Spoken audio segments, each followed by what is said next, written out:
सत्ता स्थापनेच्या हालचालींना वेग, महायुतीचा मुख्यमंत्री कोण, फॉर्म्युला ठरला. महाराष्ट्र विधानसभा निवडणूक 2024चे स्पष्ट निकाल समोर आले असून महायुतीतील दणदणीत विजय मिळवला आहे, तर महाविकास आघाडीचा मोठा पराभव झाला आहे. निकालानंतर आता सत्ता स्थापनेच्या हालचालींना वेग आला आहे. तसेच मुख्यमंत्रीपदाचा फॉर्म्युलाही समोर आला आहे.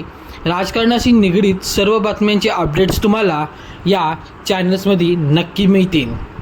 राज्याच्या मुख्यमंत्रीपदाबाबत संजय राऊत यांचं राज्याच्या मुख्यमंत्रीपदी कोण विराजमान होईल यावर ठाकरे गटाचे खासदार संजय राऊत यांनी स्पष्ट भाष्य केले आहे.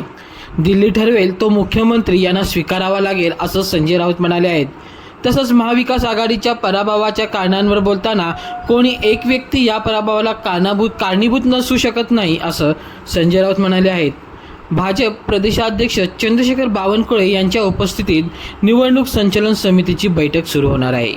भाजप प्रदेशाध्यक्ष चंद्रशेखर बावनकुळे यांच्या उपस्थितीत निवडणूक संचालन समितीची आज दुपारी 1 वाजता भाजप प्रदेश कार्यालय येथे बैठक होणार आहे. ऐतिहासिक विजयानंतर विधानसभा निवडणुकीचा आढावा घेतला जाणार असून रावसाहेब दानवे, प्रवीण दरेकर यांच्यासह निवडणूक संचालन समितीचे पदाधिकारी उपस्थित राहणार आहेत. राष्ट्रवादी काँग्रेस पक्षाचे नाव आणि चिन्हाबाबत सुप्रीम कोर्टात उद्या सुनावणी होणार आहे. नवी दिल्ली. राष्ट्रवादी काँग्रेस पक्षाचे नाव आणि चिन्हाबाबत सुप्रीम कोर्टात सुनावणीची शक्यता आहे.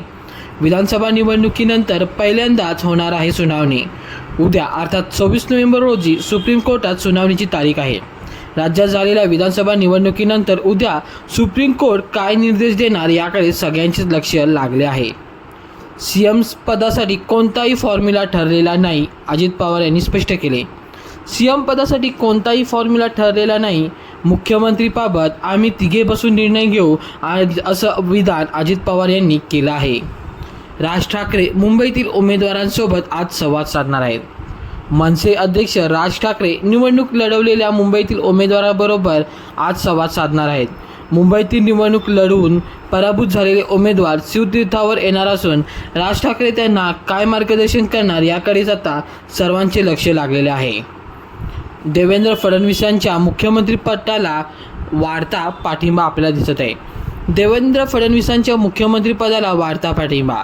राष्ट्रवादी काँग्रेसच्या पाठिंब्यानंतर अपक्षांचाही फडणवीसांना पाठिंबा. विधानसभेतील नवनिर्वाचित 5 आमदारांनी भाजपला पाठिंबा दर्शवला आहे. राष्ट्रीय समाज पक्षाचे आमदार रत्नाकर गुट्टू, जनसुराज्य पक्षाचे आमदार विनय कोरे आणि अशोकराव माने, युवा स्वाभिमान पक्षाचे आमदार रवी राणा आणि अपक्ष आमदार शिवाजी पाटील यांनी भाजपला पाठिंबा दिला आहे. महायुतीतील सर्वाधिक आमदारांची मुख्यमंत्री म्हणून फडणवीसांना पसंती आहे. मुख्यमंत्रीपदाच्या 2 फॉर्म्युलावर महायुतीच्या बैठकीत चर्चा.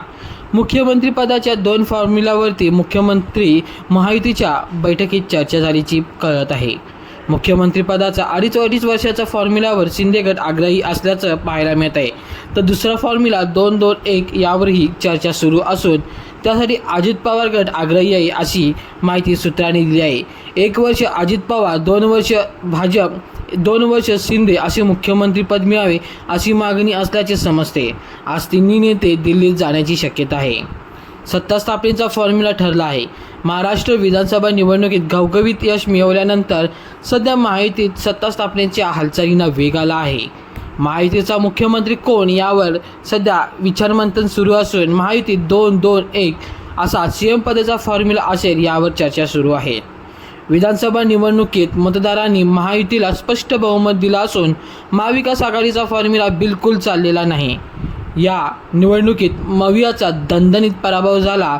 अनेक मोठ्या नेत्यांचीही हार पत्करावी लागली आहे. महायुतीने 236 जागांवरती विजय मिळवला असून भाजपला सर्वाधिक 132 तर शिवसेना शिंदे गटाला 57 आणि राष्ट्रवादी काँग्रेस अजित पवार गटाला 41 जागा मिळाल्या आहेत. या निकालानंतर आता सत्ता स्थापनेच्या हालचालींना वेग आला आहे. महायुतीच्या मुख्यमंत्रीपदाचा फॉर्म्युलाही समोर आला आहे. सूत्रांनी दिलेल्या माहितीनुसार मुख्यमंत्रीपदासाठी 2 फॉर्म्युला निश्चित करण्यात आले असून त्यावर सध्या चर्चा सुरू आहे. महायुतीचा नवा मुख्यमंत्री कोण असेल, शपथविधी कधी होईल या सर्व बातम्यांसह क्रीडा, मनोरंजन या क्षेत्रांचेही अपडेट जाणून घेण्यासाठी या चॅनलला नक्की सबस्क्राईब करा. थँक्यू.